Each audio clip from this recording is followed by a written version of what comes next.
大家好，这里是刘二姐美食。今天我们用面粉给大家分享一个老一辈即将失传的开水烫面馒头的做法。不用发面蒸出来的馒头个个都是雪白暄软又劲道，省时省力。这个方法即将失传，我们一定要把它传承下去哦。用这种方法蒸出来的馒头比在外面买的还要好吃哦，就是不吃菜空口也能吃上2-3个。其实方法非常的简单，一起来看看我是怎么做的吧。首先大碗中先准备400克普通面粉，然后往里面倒入160克150度的开水，一定要用150度的开水哦，边倒边搅。先把它们搅成絮状。家里面有爷爷奶奶辈的都知道这个馒头的做法，非常的好吃。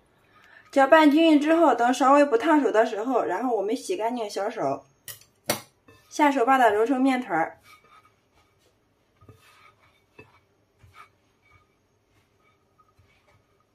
这个水的比例是刚刚好，大家一定要记得哟。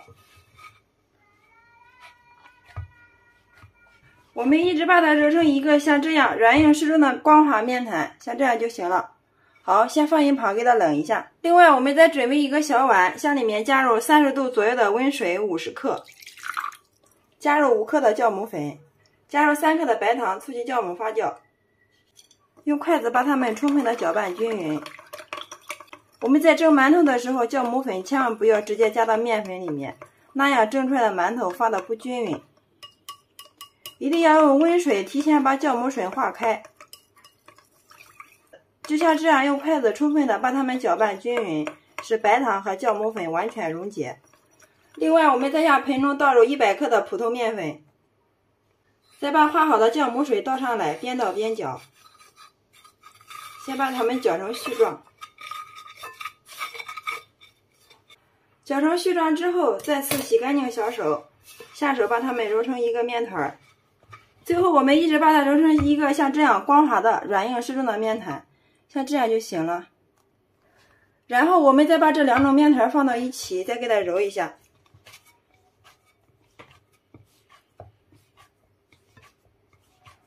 一定要给它多揉一会儿啊，把它揉光揉均匀。最后我们一直把它揉成一个光滑细腻的面团，像这样就可以了。然后把它移到案板上面，案板上撒入一丢丢的食用碱，再撒入一些干面粉，然后用手把它涂抹均匀。把面团放上来，再给它揉一下，一定要给它多揉一会儿啊。揉的时间越长，蒸出来的馒头越好吃越劲道。在这里大家千万不要偷懒哟。我们也可以像洗衣服一样，像这样来回给它搓，给它多搓几遍。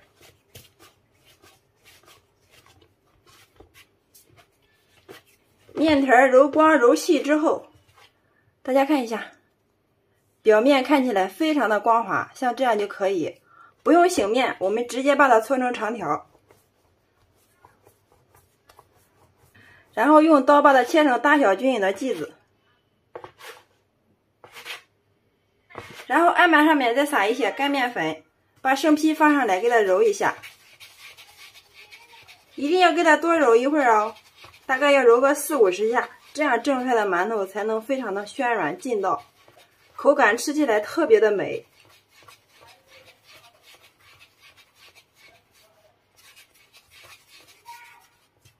揉好之后稍微给它整理一下，再把它搓圆，尽量搓高一些，这样蒸出来的馒头在醒发的过程中不塌陷。揉成像这样就可以了，再把底下给它收一下口，把这个小尾巴给它揪掉不要，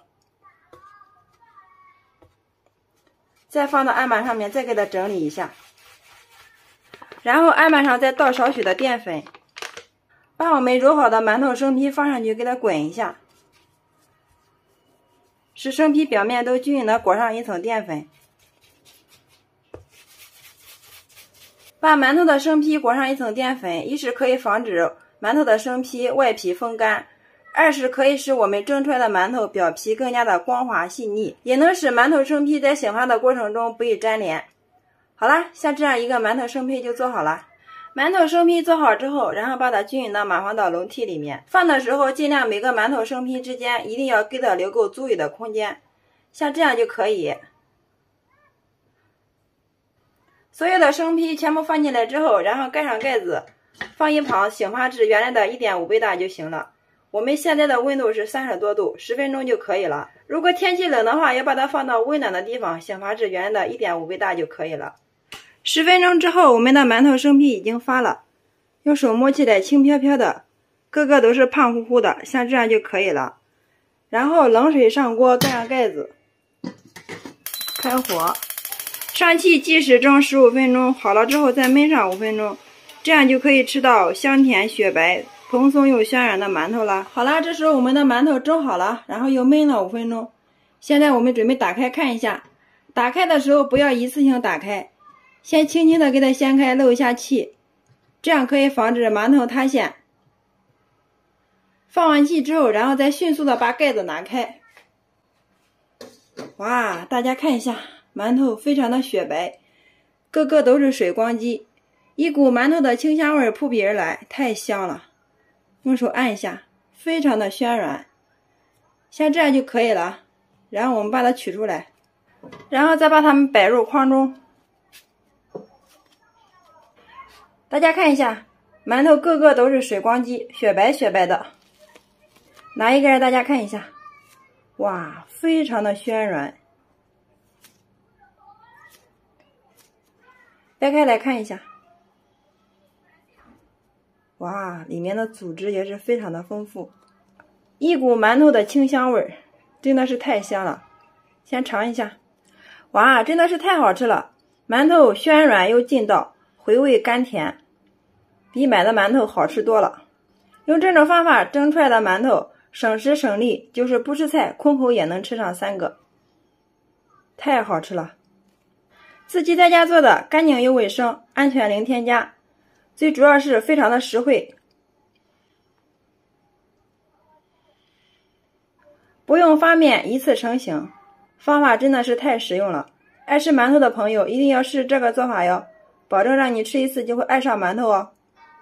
好了，今天给大家分享用开水烫面制作馒头的方法就到这里了，方法非常的简单又实用。如果感觉我的视频对你有所帮助，请帮忙转发、点赞、收藏，支持一下吧。非常感谢你的观看与支持，我们下期视频再见。